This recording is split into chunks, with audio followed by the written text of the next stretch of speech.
Hello guys, and this is a lesson in science, continuing on with chapter 2 about our ecosystem. So chapter 2, just a quick little refresher, living and non-living things interacting in ecosystems. So we already started this, so there's no need to write this title down again. This is just a review to refresh things in your mind. Okay, so we talked about how biotic and abiotic things can interact. So biotic is living and abiotic is non-living. So we talked about living and living interacting, non-living and non-living, and living and non-living things interacting. Okay, we also talked about symbiosis, which is a biological interaction between two organisms that live closely together over time. So it's just an interaction between two living things. So there are three main types of symbiosis, and we talked about this: parasitism, mutualism, and commensalism. Okay, parasitism is where one organism benefits and one is harmed. So for example, we talked about things like tapeworms, and we talked about how the wasp and the moth caterpillar, how the wasp lays its larvae in the moth caterpillar, and the larvae uses the moth caterpillar for food and for shelter until it grows. And obviously the moth caterpillar is then harmed from that relationship. Mutualism is when both organisms benefit, and a good way to remember that one is mutual. Okay, the word mutual means two things working together. And a good example of that is, I like the example of the birds and the crocodiles, or the birds and the hippos, where they leave their mouth open, and the birds can use the particles of food left by the crocodile or the hippos for food, and the crocodile or the hippos get their teeth cleaned. So that's a mutual benefit between the two of those organisms. Commensalism is when one organism benefits and the other is neither harmed or benefited. So I like the example of the smaller fish that surround the sharks, and the smaller fish, they get shelter, and they also get bits of food from the shark while it's eating that flies away in the water. Okay, but the shark really doesn't benefit from this relationship at all, and is neither harmed. Okay, and then we done a few questions, and I checked those last class as you got them done. So we're ready to move on. Okay, so here's where we can start taking notes. Pause if you need to until you get all your notes down. I want you to copy down everything that's on this slide. Okay, so how organisms obtain food. All living organisms need some sort of nutrition and food source. And organisms are divided into three categories. I want you to write down these three categories: producers, consumers, and decomposers.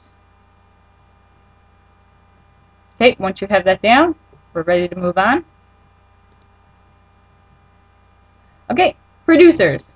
And I want you to write down these two bullet points here, and everything else is just for you to observe here and help you understand. So just write down these 2 points.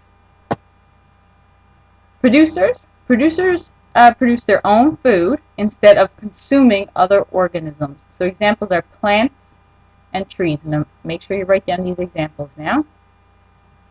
So plants use photosynthesis. Okay, and what that means, for those of you who have never heard of photosynthesis before, that just means that plants take energy from the sun and water from moist soil, and it uses that and the carbon dioxide from the air to make food for itself.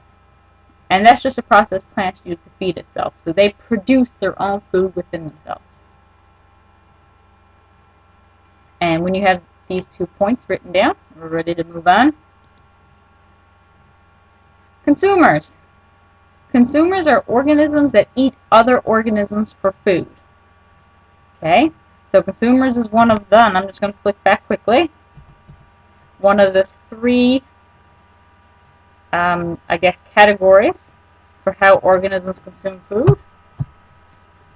And then the consumers can also be broken down into another 3 categories. So consumers can be a herbivore, carnivore, or omnivore, and we'll learn about those now.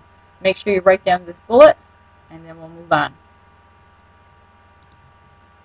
Okay, so this is the 3 points under the title of consumers. I want you to write down all 3 of these points, and we'll talk about them.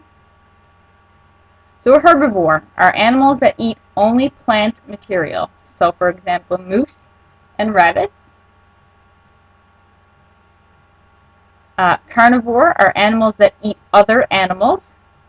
So owls eat things like mice. Spiders eat other bugs, and sharks eat other smaller fish.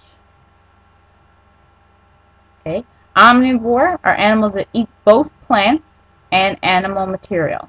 So for example, humans eat meat and vegetables. And bears eat things like berries, but they also eat animals like salmon.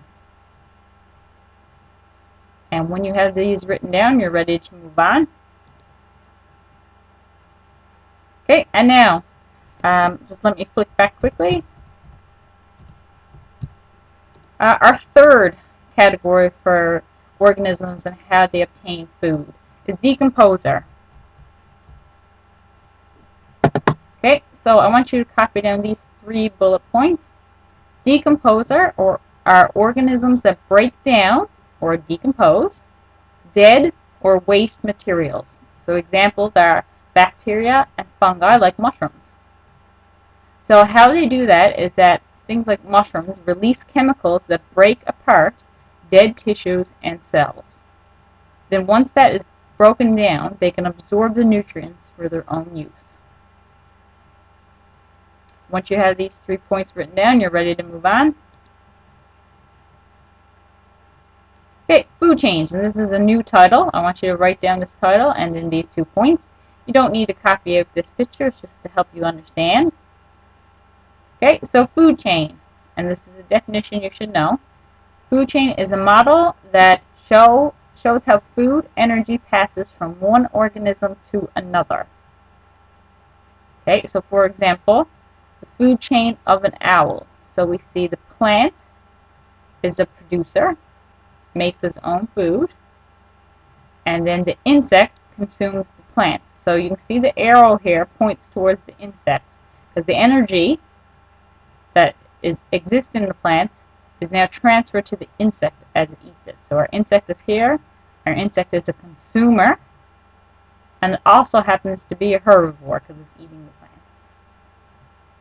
Then we have a mouse that eats the insect, so our energy goes from our insect to our mouse. This is the way our arrow goes. And this is our omnivore, eats both plants and animals, and our consumer. And then the mouse is eaten by the owl, so the mouse's energy goes to the owl. And our owl is a carnivore. It eats only other animals. And it is a consumer, because it consumes food. So the food chain shows the path of energy from one living thing to another. Okay, and arrows show the direction of energy flow, like I mentioned before. Once you have these 2 bullet points written down, we're ready to move on. Okay, so just another example, a marine food chain.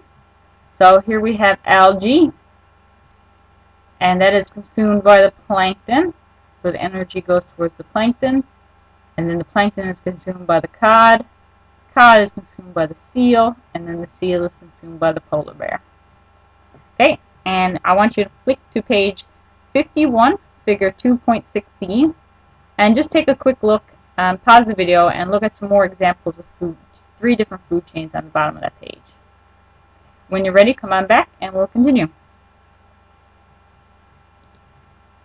Okay, so food web, and I want you to write down this point and this little note right here.